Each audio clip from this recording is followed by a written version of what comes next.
the agreement of labor or what you have deal with him, you read and nicely what you want, like maybe because I will tell you something.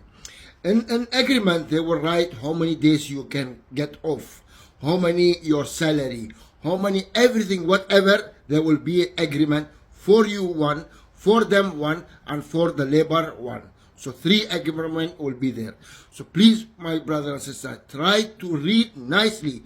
If you didn't like it, don't sign. तो guys इनकी बात अगर आपको समझ में नहीं आया है तो मैं आपको समझाता हूँ। 2 इम्पोर्टेंट अपडेट है, दोनों अपडेट के ऊपर आपसे बात करने वाला हूँ। 2-3 मिनट का वीडियो है, लास्ट तक ज़रूर देखना ताकि आपको पूरी जानकारी मिले। और यूएई के किसी भी स्टेट में काम करते हो आप, अजमान में हो, रास अल खैमा, फुजेरा में, अबू धाबी में, कहीं पर भी हो, सारे लोगों पर ये नियम लागू होता है, क्योंकि मोहरे ने एक बहुत बड़ी अपडेट जारी किया है, एक बहुत बड़ी खबर जारी किया है। तो खबर सुनाने से पहले इनकी बात आपको सुनाता चलूँ, क्योंकि मोहरे ने भी ये भी एक अपडेट जारी किया था और बताया गया था। तो अपने वीडियो के माध्यम से इन्होंने सारे वर्करों को, सारे जो भी कामगार हैं यूएई के अंदर, उनको भी ये अपने माध्यम से अपडेट देने की कोशिश की है।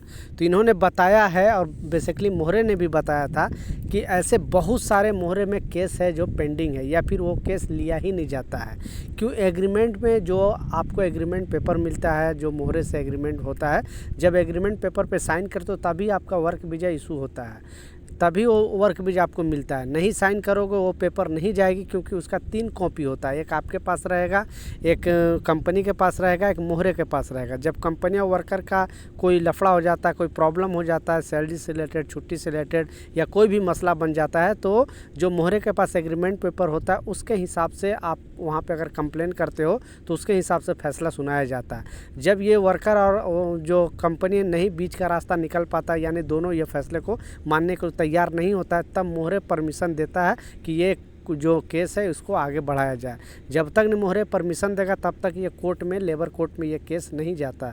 पहले क्या होता था कि डायरेक्ट लेबर कोर्ट में केस चला जाता था, लेकिन अब ऐसा नहीं होता है। मोहरे से परमिशन लेके, यानी मोहरे ही इस केस को ट्रांसफ़र करेगा लेबर कोर्ट में। पहले डायरेक्ट आप कर सकते थे, इस वजह से बहुत सारा वहाँ पे कोर्ट पे छोटी छोटी सी बात से भी लोग डायरेक्ट कोर्ट में चले जाते थे और कंप्लेन करने जाते थे। इस वजह से बहुत सारे केस पेंडिंग में रखा जाता था। तो इस अपडेट में बताया जा रहा है कि विदाउट आप जो भी एग्रीमेंट साइन किए हो उसमें आपकी बेसिक सैलरी क्या है, कितना आपको जो छुट्टी मिलेगी, आपका ओवर टाइम का क्या हिसाब किताब है, सारे चीज़ बारीकी से बारीक चीज़ उसमें मेंशन किया होता है, लिखा होता है।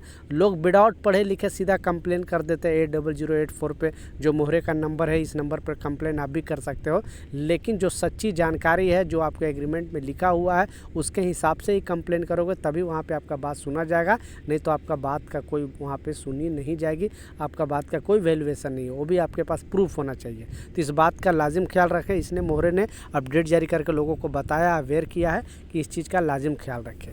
दूसरा जो सबसे इम्पोर्टेंट अपडेट है, आपने टाइटल और थंबनेल में बिल्कुल सच पढ़ा है कि जो लोग यूएई में काम कर रहे हैं, आपको मालूम है कि यूएई के अंदर लगभग 40 लाख भारतीय जॉब करते हैं, और जब भी यहाँ पे कुछ नया कानून आता है, नया अपडेट आता है, तो सबसे ज़्यादा जो इफ़ेक्ट पड़ता है वो भारतीय पर ही पड़ता है। तो इस अपडेट में जो बताया जा रहा है, एग्जाम्पल के तौर पे, अगर आप किसी कंपनी में 2 साल का जो वीज़ा है, वर्क वीज़ा लगा हुआ है, और किसी कंपनी से आपको 6 महीने के बाद जाना है, 7 महीना में जाना है, 1 साल में जाना है, या फिर 1 साल 2 साल से बेसिकली पहले जाना है, या घर जाना है, या फिर यहाँ से कंपनी आप चेंज करना चाहते हो, तो जो रूल है, जो नियम है कि आपको यहाँ पे 1 महीने का नोटिस पीरियड देना पड़ेगा। यानी जिस दिन से कैंसिल मारोगे उस दिन से आपको 1 महीना काम करना पड़ेगा, और अगर काम नहीं करते हो तो आपको कम से कम 45 डे का आपकी जो सैलरी है वो कंपनी में देना पड़ेगा। अगर जॉब चेंज कर रहे हो, यहाँ से आप इमीडिएटली घर जाना है, यानी आज कोई प्रॉब्लम हुआ, आज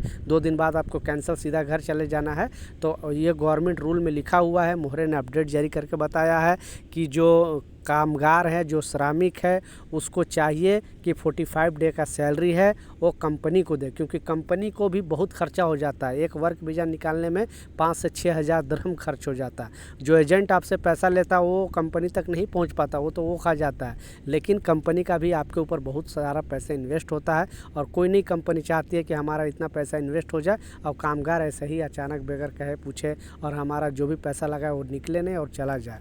तो इस चीज़ का लाजिम ख्याल रखें। अगर इमीडिएटली आप यहाँ से जाओगे विदाउट नोटिस पीरियड देवे तो जितने भी यूएई के अंदर कामगार है सबको 45 डे का सैलरी देकर ही जाना पड़ेगा अगर तुरंत जाना है तो यूएई से। तो इस बात का लाजिम ख्याल रखें। तो ये कुछ अपडेट था, कुछ जानकारी था, मैं सोचा आप लोगों के साथ शेयर करूँ। कुछ सवाल है, कुछ कन्फ्यूजन है, नीचे ज़रूर लिखें, मैं ज़रूर आपको रिप्लाई करूँगा। मिलता हूँ नए अपडेट के साथ, नई जानकारी के साथ। जब तक जय हिंद।